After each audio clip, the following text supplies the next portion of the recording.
할렐루야. 주님의 은총이 오늘 예배하는 여러분 모두에게 가득하시기를 축복합니다.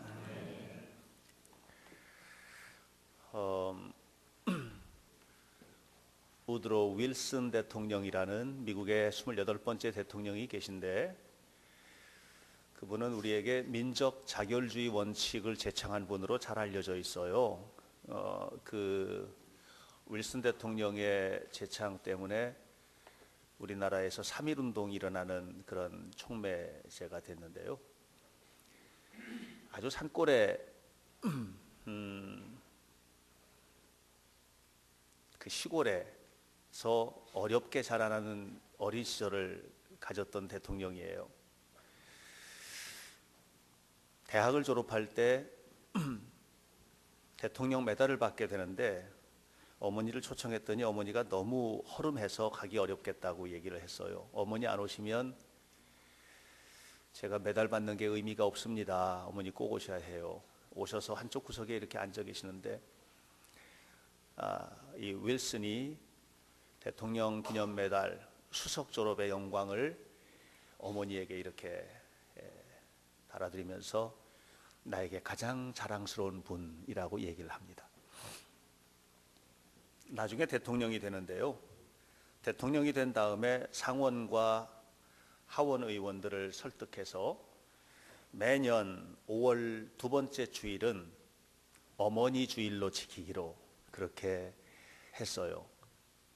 그런 전통들이 우리나라에도 와서, 과거에는 어머니날 했지요. 어버이날 하지 않고 어머니날 했어요. 아버지들이 기분 나쁘잖아요. 그래서 그때 저도 머리에 띠띠고 가서 데모했는데, 그래서 어버이날로 이렇게 함께 하게 된 거예요.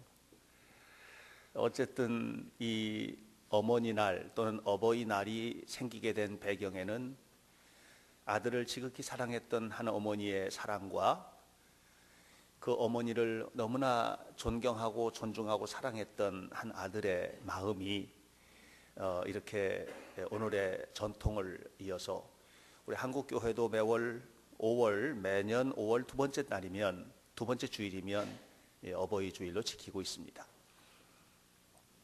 오늘은 부모님에 관한 이야기를 좀 하려고 합니다. 우리가 가정 회복을 위해서 자식 교육만 잘 시키는 게 다가 아니거든요. 지난 주간에 어떻게 우리 자식들 교육을 좀 잘 시킬까 하는 얘기를 나눴는데요. 부모님들을 잘 모시고 또 부모님들께 효도하는 일은 너무나도 당연하고 귀한 일이어서 이 부분을 오늘 좀 얘기하려고 해요. 오늘날 우리 사회가 이제 고령화 사회가 돼간다고 하지 않습니까? 고령화 사회가 되는 기준은 뭐냐 하면 만 65세 이상의 노인 인구가 7%가 넘으면 고령화 사회다, 이렇게 됩니다.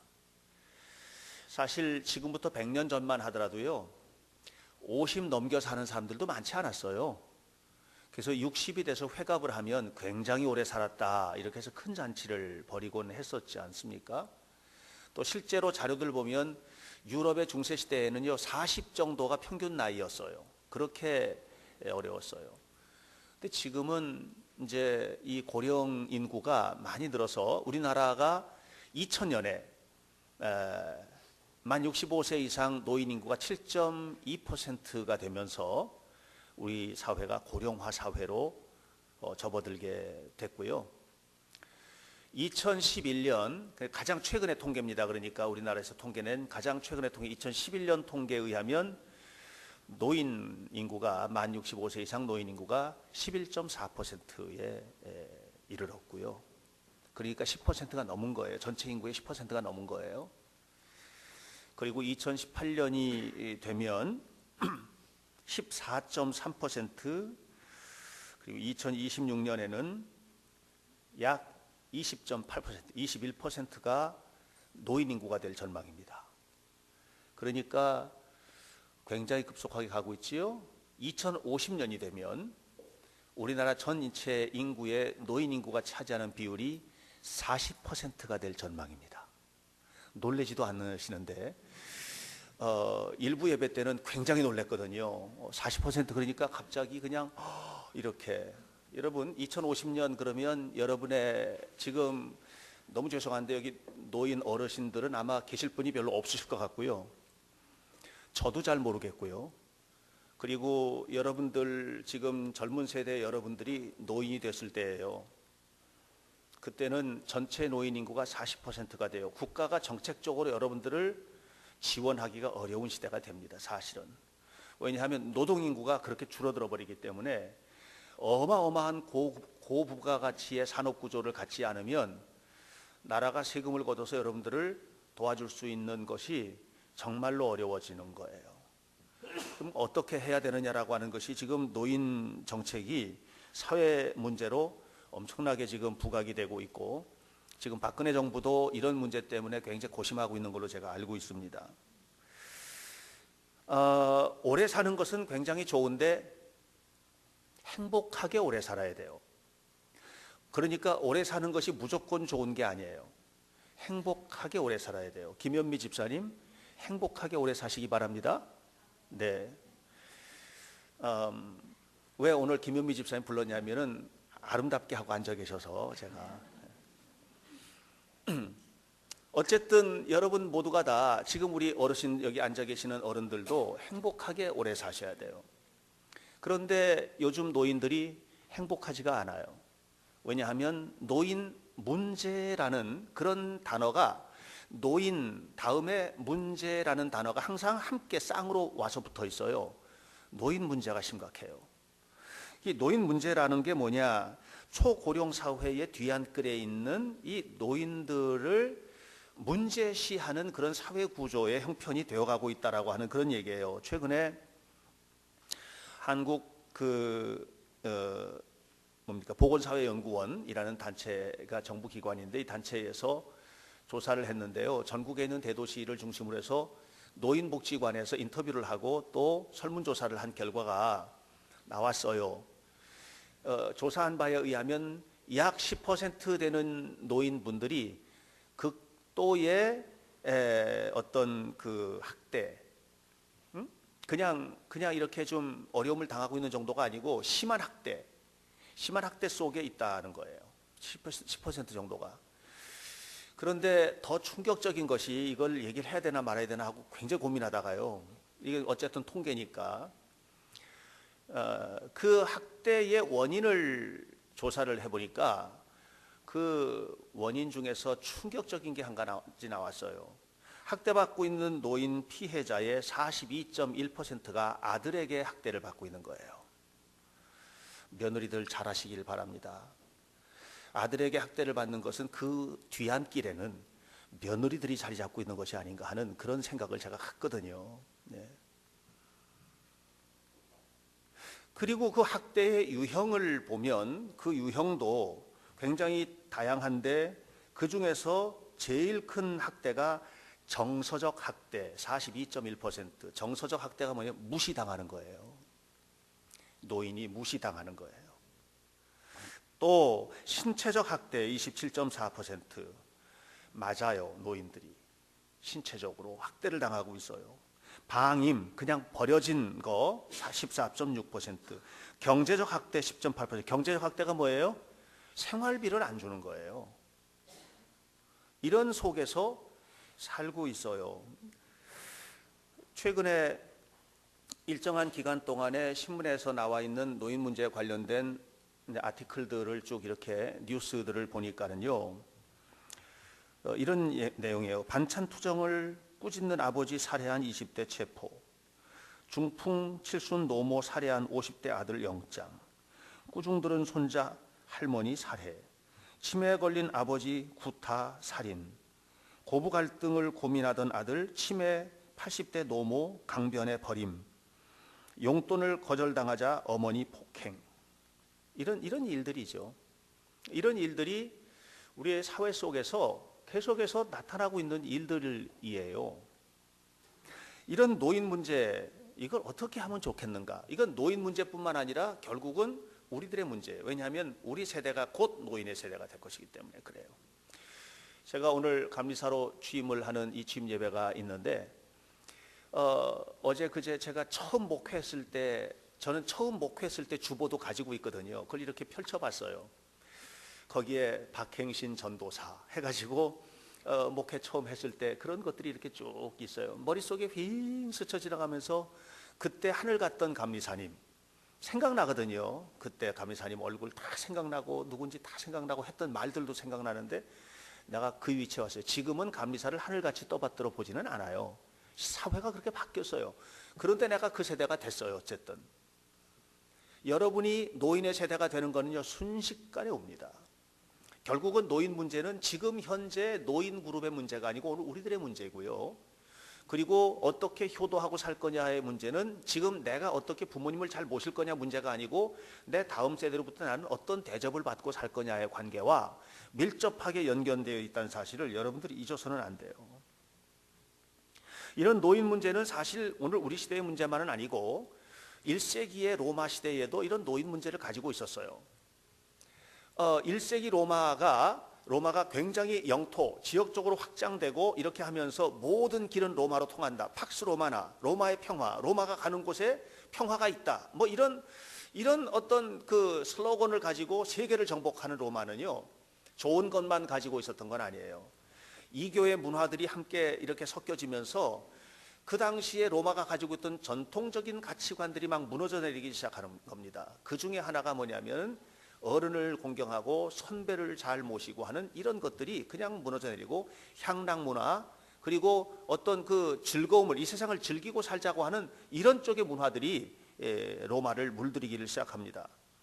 이런 시대적인 환경에서 사도 바울이 소아시아 지역에 있던 가장 로마적인 도시였던 에베소 교회, 에베소 지역, 이 에베소 지역에 있었던 크리스천 형제들, 예수 믿는 사람들을 향해서 어떻게 하나님 앞에서 살아야 될지에 대한 그런 얘기를 하면서, 특별히 부모님들에 대해서 우리가 어떻게 대하고 살아야 될지에 대한 문제를 언급을 하고 있는 것을 봅니다. 그러면서 6장에서 그 이야기하죠. 뭐라고 얘기하느냐면 부모님을 공경하는 것이 뭐냐? 그것이 바로 약속 있는 첫 계명이다라고 오늘 에베소서 본문 2절에서 이야기를 하고 있습니다. 약속 있는 첫 계명, 이 말이 무슨 말이에요? 이게 여러분, 하나님께로부터 계명을 받았지요. 오늘 성경을 읽어주신 최용윤 집사님이 아주 또박또박 아주 은혜롭게 성경 잘 읽어주셨는데, 10계명을 줬어요. 그 10계명은 두 개의 돌판으로 구성이 되어 있었고, 첫 번째 돌판에 구성되어 있는 10계명의 그 규정들은 어떻게 하나님을 잘 섬기고 살 거냐에 관련되어 있는 것이었어요. 두 번째 돌판에 새겨져 있는 것은 어떻게 세상에서 하나님의 자녀다운 윤리를 실천하며 살 것인가 라고 하는 이 윤리적인 계명들이 두 번째 돌판에 기록되어 있는 겁니다. 그 두 번째 돌판의 첫 번째 계명이 뭐냐? 내 부모를 공경하라예요. 내 부모를 공경하라, 이렇게 되어 있어요. 사도 바울은 그 부분을 지금 집중하고 있는 것입니다. 그러면서 오늘 이 에베소에 살고 있는 여러분, 이 로마라고 하는 사회가 무너뜨리고 있는 가정을 회복하는 여러 가지가 있는데, 그 중에 부모님에 대해서 우리가 정말 공경심을 가지고 대해야 됩니다 하는 이야기를 하는 거예요. 그러면 우리가 어떻게 부모를 공경하는 삶을 살아야 되는 것인가? 그 얘기 제가 오늘 두 가지 하려고 그래요. 하나는 뭐냐면, 여러분, 자식된 자로서 부모를 공경하고 부모에게 잘해드리는 거는요, 당연한 일이에요. 그것은 두말할 것도 없이 당연한 것입니다. 그것은 너무나 자연스러운 일이고 꼭 그렇게 살아야 되는 것이죠. 연탄길이라는 작은 책자가 있습니다. 그게 지금 3권까지 나왔나? 그렇게 나온 걸로 압니다. 이제 그 연탄, 이철환 씨가 쓴 글인데, 그 책에 보면 그 여러 가지 이 아티클, 그러니까는 작은 글들이 있어요. 그 중에서 먼 불빛이라는 실화가 기록되어 있어요. 아들이 하나 있는데 이 아들이요, 너무 못돼 먹은 거예요. 이놈이 그냥 학교에서도 맨날 부모 불려가야 돼. 얘 때문에 때리고 그냥 남의 거 훔치고 뺏고 이러니까. 그래서 그 항상 부모는, 아버지는 학교 가면 빌고 잘못했다고 해야 되고 한 번만 용서해달라고 하고 이런 상황인 거예요. 그런데 어느 날 아버지가 교도소에 갔어요. 아버지가 교도소 간 것은 아들의 잘못 때문에 간 것이 아니에요. 아버지가 귀금속방에서 보석을 훔치다가 잡혀가지고 교도소를 들어가게 된 거예요. 여러분들 머릿속에는 지금 얼핏 이런 생각이 들겠죠. 그 아버지, 그 아들이로구나 이렇게 생각이 드실 수 있을 것이에요. 이 아버지가 교도소에 가 있는 동안에 아들이 면회를 왔어요. 아들이 면회를 와서 이야기를 하는 거예요. 오자, 아버지가 말하는 겁니다. 아들아, 아버지를 용서해다오. 내가 사는 게 너무 힘들어서 그래서 귀금속방에서 보석을 훔치다가 이렇게 되었구나. 정말로 내가 미안하다 하는 그런 얘기를 하는 겁니다. 너무나 잘못했다라고 그렇게 이야기를 했습니다. 그러면서 아버지가 이 모양이니 아들인 네가 제대로 될 수가 있겠느냐. 그러나 한 가지 내가 너한테 부탁이 있다. 너는 꿈에라도 여기 기웃거려서는 안 된다. 여기 들어와 보니까 여기 사람 살 데가 못 된다. 여기는 너무나 고통스러운 곳이고 여기는 너무나 힘든 곳이야. 절대로 여기 와서는 안 돼 하고 이 얘기를 했어요. 아들이 이제 충격을 받는 겁니다. 지금 면회를 마치고 나오는데 교도소 밖에 나오자 어머니가 통곡을 하면서 아들의 손을 잡고 웁니다. 그러면서 이야기를 하는 거예요. 너도 알다시피 아버지가 저런 사람 아니라는 거 알지 않니? 아버지는 절대로 귀금속을 훔치려고 한 것이 아니다. 아버지가 지금 저기에 들어가 있는 것은 너 때문이야 라고 얘기를 했어요. 너에게 교도소라는 곳이 사람 살 곳이 안 된다는 것을 알려주기 위해서 일부러 그렇게 한 것이다. 생때 같은 내 놈이 교도소에서 평생을 들락거리면서 사는 것 절대로 그렇게 하지 못하게 하려고 그래서 아버지가 저렇게 한 거야. 그렇게 얘기를 했어요. 아버지가 너 대신에 저 어둠의 골짜기 속으로 들어간 것이다 라고 얘기를 한 거죠. 그러자 이 아들이 큰 충격을 받습니다. 깜짝 놀란 거죠. 그리고서는 이 아들이 변화되기 시작해요. 검정고시를 공부하고 그리고 시험을 합격하고 대학을 들어가고 아이의 삶이 완전히 바뀌게 됩니다. 작가는 이 이야기의 끝을 마무리하면서 이렇게 말했습니다. 아버지는 아들을 위해 스스로 어둠이 되었습니다. 빛을 거부하던 아들의 어둠 속으로 들어와 끝내는 그르치고야 말 그의 인생 앞에 불빛 하나를 밝혀준 것입니다. 어두운 밤바다 같은 인생에서 표류할 때마다 두고두고 바라봐야 할 먼 불빛, 아버지, 아버지. 이렇게 이야기는 끝납니다. 부모의 사랑이죠. 저는요, 세상에 아무리 못돼 먹은 아버지라도 심지어는 조폭 두목이 아버지라 할지라도 그 아버지가 아들을 사랑하는 마음은 똑같다고 생각해요. 그래서 우리 옛말에 뭐라고 했어요? 고슴도치도 자식을 사랑한다는 거예요. 거미는 새끼를 낳으면 자기 몸을 거미에게 줘버려요. 미물도 그렇게. 그러니까 모든 부모는 이런 마음을 가지고 있는 거예요. 그러니까 자식된 자로서 부모님을 사랑하는 것은 당연한 일이에요. 자식된 자로서 부모님을 사랑하고 잘 해드리는 것은 너무나 당연한 일이에요. 그래서 에베소 6장 1절에서 말합니다. 자녀들아 주 안에서 너희 부모에게 순종하라. 이것이 옳은 일이다. 옳은 일을 해야죠. 저는 사랑하는 우리 현대교회 성도 여러분, 여러분들이 부모님 사랑하는 일을 당연히 잘하셔야 된다고 저는 믿습니다. 그렇게 할 때 이 사회의 노인 문제가 해결이 되는 거예요. 정부가 다 해결해 주는 게 아니에요. 우리가 해야 될 일들이에요. 우리가 그 일을 하지 않으면, 우리가 그렇게 서로를 섬겨주지 않으면, 부모님을 섬기는 디아코니아, 이 거룩한 섬김을 실천하지 않으면 이 사회는요, 문제투성의 사회가 될 거예요. 부모님 사랑하는 일은 당연한 것입니다. 두 번째로, 그런데 문제가 생겼어요. 뭐냐? 당연한 일인데 당연한 일을 못하는 거예요. 너무나 당연한 일이죠. 그런데 이 당연한 일을 안 하는 거예요. 못하는 거예요. 안 하는 거예요. 그래서 바울은 두 번째로 말합니다. 그건 뭐냐면 너희를 명령한다는 거예요. 명한다는. 이것은 약속 있는 첫 번째 명령이다. 계명이다. 이렇게 이야기를 하고 있는 것입니다. 왜 이렇게 강조했을까? 이렇게 강한 어조로 그렇게 바울은 얘기했을까? 두 가지예요. 하나는 뭐냐면 이 명령은 하나님께서 우리를 사랑하기 때문에 행복한 삶을 살도록 하기 위한 명령이라는 거예요. 본문에는 말합니다. 약속 있는 첫 계명이다 이렇게 얘기했어요. 실제로 두 번째 돌판에 있는 계명들, 두 번째 돌판에 있는 부모를 공경하라, 살인하지 마라, 간음하지 마라, 도적질하지 마라, 거짓말하지 마라, 내 이외의 것을 탐내지 마라라고 하는 일련의 두 번째 돌판에 있는 계명들에게 유일하게 첫 번째 계명인 내 부모를 공경하라는 이 말씀 속에만 약속이 기록되어 있어요. 그 약속은 뭐냐면, 그 약속은 네가 땅에서 잘 되고 네 땅에서 잘 되고 장수하리라라고 하는 그런 약속이에요. 결국 부모를 공경하라고 하는 이 명령은 왜 주셨냐? 여러분들이 잘 되게 하려고 주신 것이다 라고 하는 것이에요. 여러분들 부모님을 잘 섬기고 사는 것이 잘 되는 일이에요. 아까 제가 윌슨 대통령의 이야기 했는데 그 윌슨이 그런 얘기를 하는 겁니다. 내가 이렇게 된 것은 내 어머니의 은혜다라고 얘기하는 거예요. 내 어머니가 나에게 이렇게 잘 자랄 수 있게끔 돌봐줬다는 거예요. 이걸 거꾸로 뒤집어 보면 뭔 줄 아세요? 그 은혜를 잊지 않고 사는 이 윌슨의 삶이 그렇게 만든 거예요. 아셨어요? 여러분들이 여러분들의 부모를 잘 대해드리고 잘 섬겨드리는 이 일은 결국 여러분의 삶의 축복을 위한 길임을 기억하시길 바랍니다. 하나님께서 이런 사람들을 축복하시는 거예요. 이것은 사람들의 사는데 당연한 일이에요. 그런데 당연한 일인데 못하니까 하나님이 명을 내려서라도 잘 되게 해야 되겠다는 거예요. 부모님을 섬기고 헌신하는, 섬기고 효도하는 이런 일들을 잘 감당하시기를 주의 이름으로 축원합니다.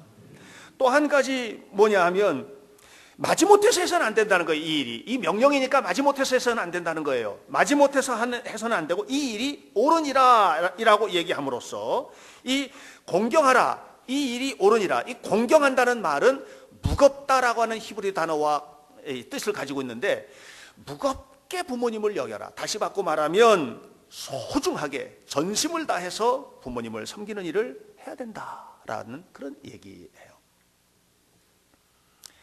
제가 최근에 너무 감동적인 실화가 하나 있어서 알려드릴게요. 실화가, 제 아들이, 큰아들이 전화를 해요. 항상 일주일에 한 번씩 안부 전화를 해요. 영상 통화를 해요. 그러면 이제 오늘도 주일 낮 예배 마치고 내려가면 조금 있다가 분명히 올 거예요. 그럼 이제 영상 통화하면서 자기가 뭐 어떻게 됐다 이렇게 했다. 그러면서 지난주에는 그 개인 이제 운전을 할 수 있는, 개인 비행을 할 수 있는 라이센스를 취득했다고, 그래서 자가용 운전은 자기가 다 하고 다닐 수 있는 자격을 됐다고. 그래서 이렇게 기쁜 소식을 저한테 알려줘서 너무 감사했어요. 그런저런 얘기를 하는데 이번 주에는 주일이 아닌데도 이렇게 왔어요. 전화가, 이 편지가 왔어요. 영상 전화가 왔어요. 어버이날이라서 전화했다는 거예요. 그래서 고맙다 이렇게 생각을 했어요. 그날 이제 뭐 일 보고 이런저런 일 하고 저녁 시간에 늦게 들어왔는데 보니까는 제가 좋아하는 이 빵이 이렇게 있고 그 앞에 또 뭐죠? 카네이션이 있어요. 그래서 이걸 김철 집사님이 보냈나? 아니면 그 박지희 집사님이 보냈나? 했는데 두 분 다 아니야. 그래서 이제 어떻게 된 거냐고 물었더니 우리 전사가 우리 큰아들 친구가 가져왔다는 거예요. 그래서 제가 깜짝 놀랐어요. 이 녀석이 미국에서 올 수 없으니까 친구를 통해 가지고 보내온 거예요. 너무 감사하잖아요. 그래서 제가 기도를 했어요. 무슨 기도했냐면, 하나님, 그 좋은 모범을 보이는 아이로 좀 성장했으면 좋겠습니다. 어딜 가든지 좋은 모범이 되는 이런 삶을. 이게 너무 좋잖아요. 사랑하는 여러분, 결국은 이런 일들이 뭐냐면 부모님을 무겁게 여기는 거예요. 가볍게 여기는 게 아닌 거거든요. 이렇게 무겁게 여기고 공경하고 존중하는 삶을 살아가는 것, 그것이 뭐예요? 이 사회를 아름답게 만든 것이고, 결국은 서론에서 내가 얘기했던 것처럼 노인 문제나 이런 문제, 심각한 사회 속에서 이런 문제를 해결하는 게 결국은 가정 안에서 이루어지는 것이라는 것을 여러분들이 아셔야만 합니다. 주변에서 잘 못 되는 사람들 경우 보면 그게 이제 조사가 되잖아요. 심리학자들이나 또 사회학자들이 조사하는데 보면 가정에 문제가 있는 경우가 허다해요. 거의 대부분. 그런데 그런 사람들의 경우를 보면 부모에 대한 태도가 아주 좋지 않은 것들이 굉장히 많이 나타나고 있는 것을 보게 돼요. 그래서 여러분들이 부모님에 대해서 좋은 태도를 갖는 것은 결국 부모님을 행복하게 하는 일이기도 하지만, 교육은, 지난주에 그랬죠. 교육은 앞에서 하는 게 아니라고 그랬어요. 앞에서 말하는 게 아니라 뒤통수를 보고 배우는 게 훨씬 많다는 거예요. 무슨 얘기예요? 자녀들이 그대로 보고 배우는 거예요. 자녀들이 그대로 보고 배우고 그것을 가지고 어떻게 해요? 그 다음에 그대로 자기가 또 사는 것이고 나중에 그대로 또 받는 거거든요. 그래서 부모님을 교육하는 일은 너무나 소중한 것이라는 것을, 효도하는 것은 너무나 소중한 일이라는 것을 말씀을 드리고 싶어요. 이 시간에 저는 설교를 마치면서 한 분의 아버지를 더 소개하고 싶습니다. 그 아버지는 누구냐면 하늘에 계신 우리 아버지십니다. 사랑하는 여러분, 하나님은 우리의 아버지가 되십니다. 온 인류의 창조자이신 하나님은 저와 여러분의 영원한 아버지십니다. 그 아버지는 이 세상에서 아버지일 뿐만 아니라 영원한 천국에서도 영원토록 우리의 아버지가 되십니다. 근데 그 아버지는 어떻게 하셨습니까? 우리가 어둠에 있을 때, 우리가 죄악 가운데 있을 때, 우리가 고통받고 있는 그 고통의 자리에, 내가 서야 할 바로 그 자리에 주님께서 대신 찾아오셨어요. 그 어둠의 자리에 오셨어요. 그리고 그곳에서 우리에게 생명을 주셨어요. 우리에게 빛을 주셨어요. 우리에게 영혼을 주셨어요. 그리고 그곳에서 죽어주심으로 우리를 살게 해주셨어요. 그것이 우리의 아버지이신 하나님이에요. 아까 말했던 바로 그 아버지와 같이 아들이 교도소 들어가는 게 너무너무 고통스러울 것 같으니까 자기가 들어가서 그것을 아들에게 못 들어오게끔 막아준 그 아버지처럼 우리 하나님은 이미 2000년 전에 이 땅에, 이 어둠의 세상에 오셔서 우리를 빛의 세계로 이끌어 주셨고 영생의 세계로 인도해 주셨다는 사실을 잊어서는 안 됩니다. 그러므로 여러분, 우리는 육신의 아버지께도 잘해야 됩니다. 하늘에 계신 아버지께도 잘해야 됩니다. 우리는 부모님께 잘해야 되는 소명자로 이 땅에 있는 겁니다. 부모님께 잘하십시오. 사랑하는 여러분, 마르틴 루터는 말했습니다. 부모들은 이 세상에서 하나님의 대리자들이라고 했어요. 사랑하는 여러분, 그러므로 우리가 부모님께 잘하는 것은 하나님께 잘하는 거예요. 그리고 부모님들이 자식을 키우는 것은 하나님의 모습으로 키우는 거예요. 이것이 하나님의 대리자로서의 부모관이에요. 저는 오늘 여러분들에게 말씀드리고 싶습니다. 이 어버이 주일에 우리 모두가 다 부모님께 잘할 수 있도록 하나님 앞에 뜨겁게 헌신되시기를 주 이름으로 축원합니다.